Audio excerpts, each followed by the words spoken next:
Hey there, welcome to day 10 of our Get Up and Go Challenge. Sharon Horne-Ellstrom here. Yesterday we talked about your change reaction. How do you respond and react to changes and challenges, setbacks, obstacles, good things or bad things that pop up in your life that are a surprise, that you hadn't anticipated, you didn't expect, that you didn't really know were going to happen to you or occur in your life. Guess what? Those things happen all the time. Not as big as the pandemic, but things happen all the time that cause us to have to make changes.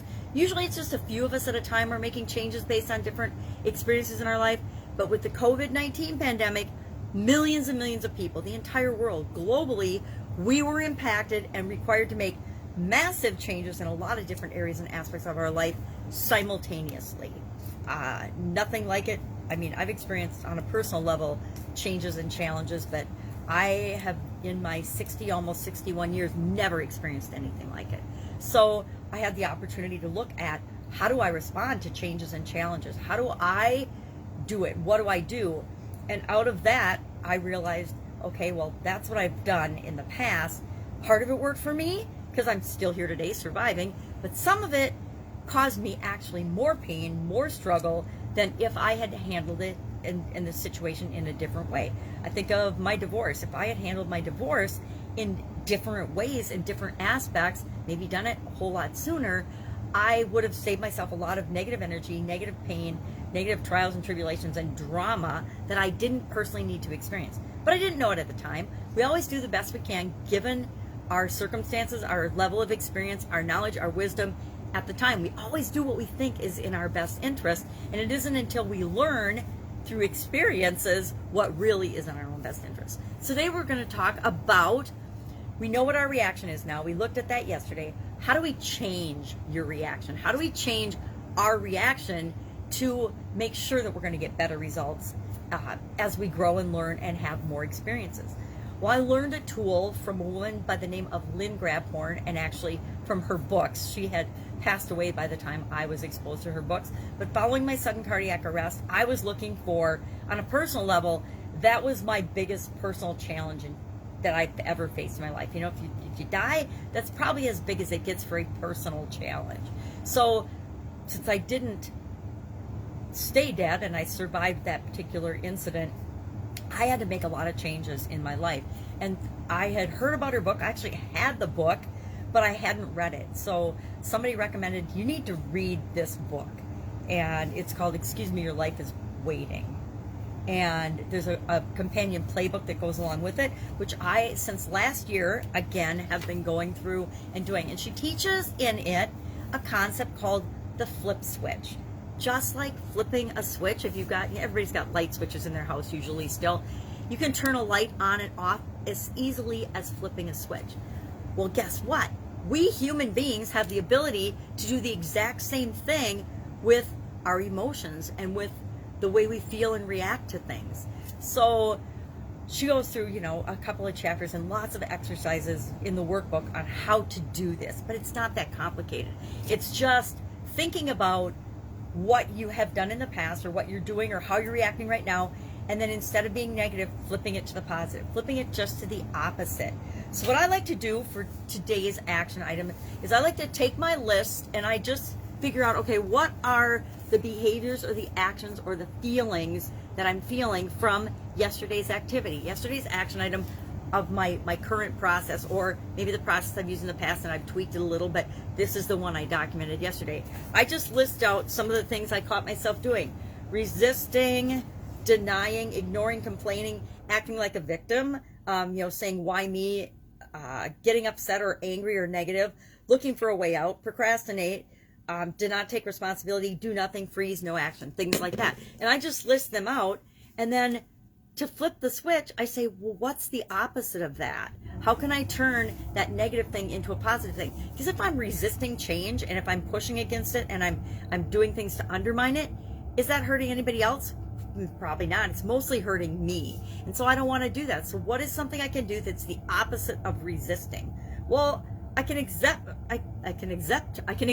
what is. I can just say, okay, well, yeah, that happened. Yeah, that pandemic happened.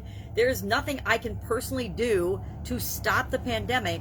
So I might as well accept what is and then move forward from there. If I'm denying and saying it didn't happen, well, I'm probably trying to live in la la land or live in the past. So what do I need to do? I need to be present. I need to live in the present moment and say, okay, yep, what I did yesterday isn't going to work today. I have to be present in today. What am I going to do right now?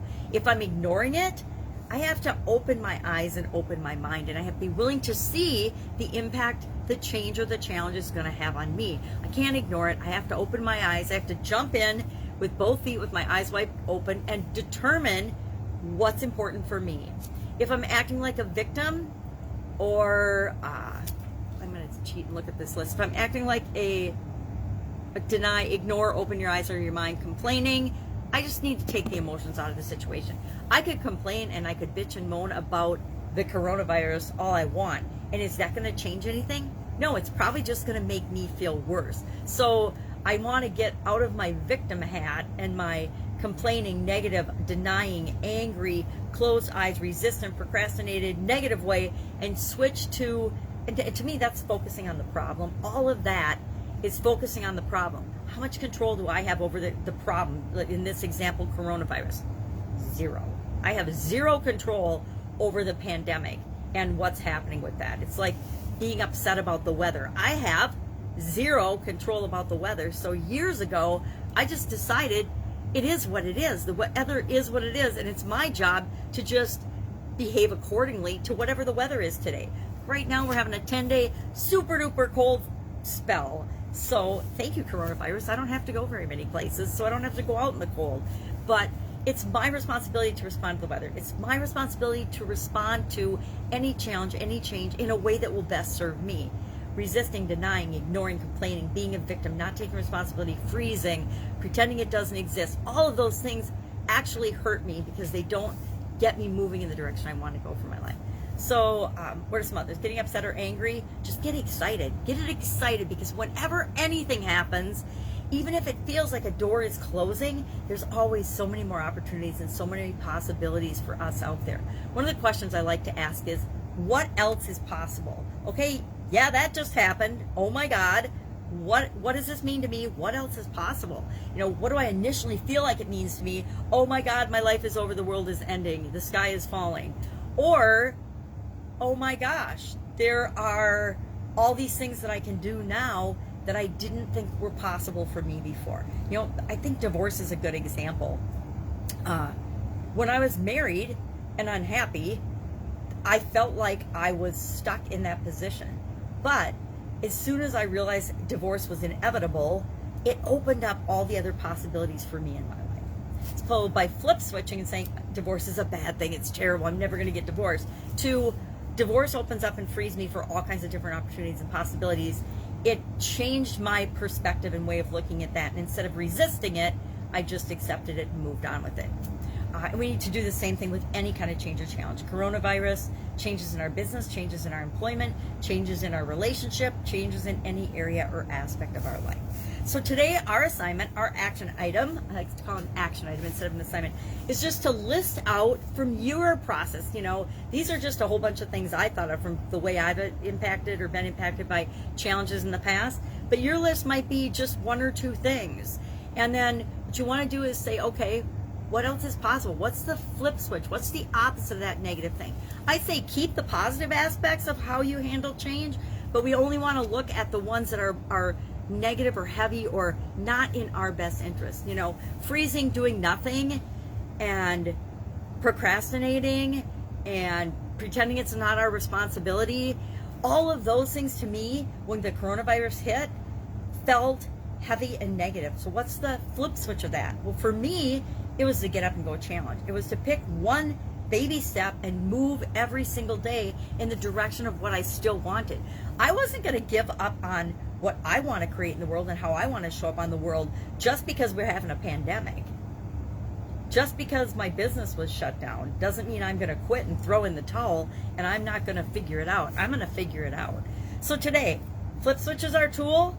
Action item is to look at the negatives that you had, flip it around, and just share in the comments below one thing that you flipped and what you flipped it to. I think that would be really beneficial for all of us because we'll all phrase it and we'll all say it slightly differently. And how I say it might not resonate with you, but how you say it might totally resonate with somebody else and might totally resonate with me, and help us all as a group and a collective to learn and grow and handle change better together.